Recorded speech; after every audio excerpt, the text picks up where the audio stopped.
Assalamualaikum warahmatullahi wabarakatuh. Perkenalkan, nama saya Dinda Salsabila dengan NIM 2215050055. Pada kesempatan kali ini, saya akan menyimpulkan pembahasan materi tentang konsep pendidikan menurut Quran Surah Al-Jumu'ah ayat 9-11. Dengan bunyi ayatnya, A'udzu billahi minasyaitonir rajim. Bismillahirrahmanirrahim.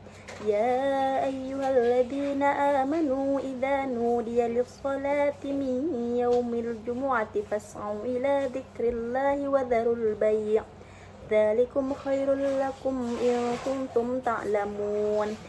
فإذا قضيت الصلاة فانتشروا في الأرض وابتغوا من فضل الله واذكروا الله كثيرا لعلكم تفلحون وإذا رأوا تجارة أو لهوا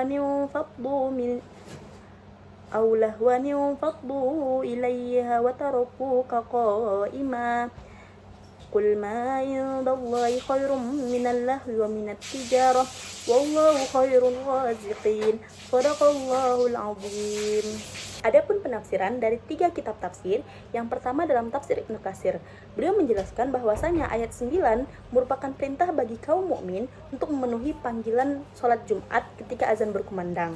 Adapun kata fas'au bukan dimaknai hanya berjalan cepat secara fisik, tetapi serius dalam menghadiri sholat Jumat tersebut dan mendengarkan khutbah. Adapun pada ayat 10, di sini dijelaskan bahwasanya ketika setelah sholat Jumat, kaum mukmin tersebut masih diperbolehkan kembali untuk melakukan aktivitas seperti yang dilakukannya sebelumnya, termasuk dalamnya adalah berdagang ataupun mencari rezeki, tetapi tetap mengingat Allah Subhanahu wa taala. Hal ini menunjukkan bahwasanya adanya keseimbangan antara ibadah dan perbuatan duniawi. Adapun yang terakhir pada ayat 11 dijelaskan bahwasanya ayat ini turun ketika Rasulullah SAW khutbah, di mana pada saat itu datanglah kafilah dagang dari Syam yang menarik perhatian para sahabat, sehingga para sahabat ini meninggalkan khutbah Nabi tersebut dan pergi melihat dagangan yang dibawakan oleh kafilah dagang dari Syam ini. Sehingga ayat ini menjadi teguran dan menegaskan bahwasanya apa yang di sisi Allah itu lebih baik daripada yang lainnya. Adapun penafsiran yang kedua yaitu Al-Qurtubi. Dalam ayat 9, Al-Qurtubi menjelaskan bahwasanya perintah dalam ayat ini bersifat wajib, bukan sunnah.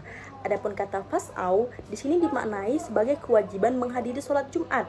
Dan dilarangnya jual beli dalam ayat ini menunjukkan bahwasanya transaksi yang dilakukan setelah azan kedua hukumnya adalah haram.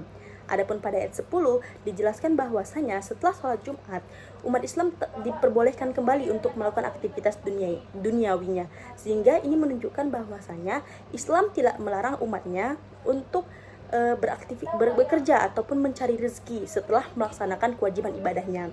Adapun ayat terakhir yaitu ayat 11, ayat ini Al-Qurtubi menafsirkan bahwasanya ayat ini turun berkenaan tentang sahabat yang meninggalkan Rasulullah ketika khutbah karena tergoda akan dagangan yang dibawa oleh kafilah dagang dari Syam.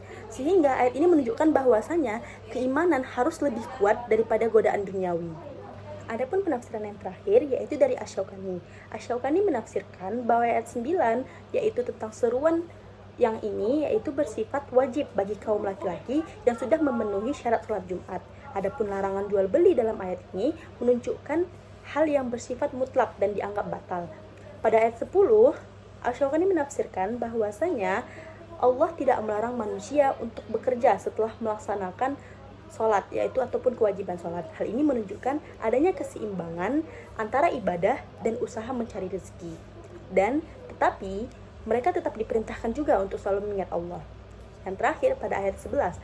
Ayat 11 Asy-Syaukani menafsirkan bahwasanya ayat ini turun berkenaan dengan sahabat ataupun menunjukkan tentang lemahnya iman sahabat pada saat itu yang masih tergoda akan perdagangan daripada khutbah Rasulullah SAW. Sehingga ayat ini menjadi teguran bahwasanya rezeki yang telah diberikan yaitu berasal dari Allah Subhanahu wa taala, bukan dari pedagang semata. Adapun relasi pendidikan dengan ayat ini, yang pertama tentang prioritas kewajiban spiritual, di mana ayat ini menekankan tentang kewajiban yang lebih dahulu dilaksanakan, yaitu tentang kewajiban untuk melaksanakan perintah-perintah yang sudah ditetapkan dalam Al-Quran. Yang kedua adalah adanya keseimbangan antara duniawi dan ukhrawi, di mana keseimbangan ini manusia tetap melaksanakan kegiatan ataupun kewajiban dalam ibadahnya, tetapi tidak melupakan tentang kewajibannya di dunia. Adapun yang ketiga, yaitu mengajarkan kita agar tidak terlena akan dunia, di mana di dunia ini adalah hal yang fana, sehingga semuanya hanya milik Allah Subhanahu wa taala. Mungkin sampai sini penjelasan kesimpulan dari saya. Terima kasih atas segala perhatian. Mohon maaf atas segala kesalahan. Wabillahi taufiq wal hidayah. Wassalamualaikum warahmatullahi wabarakatuh.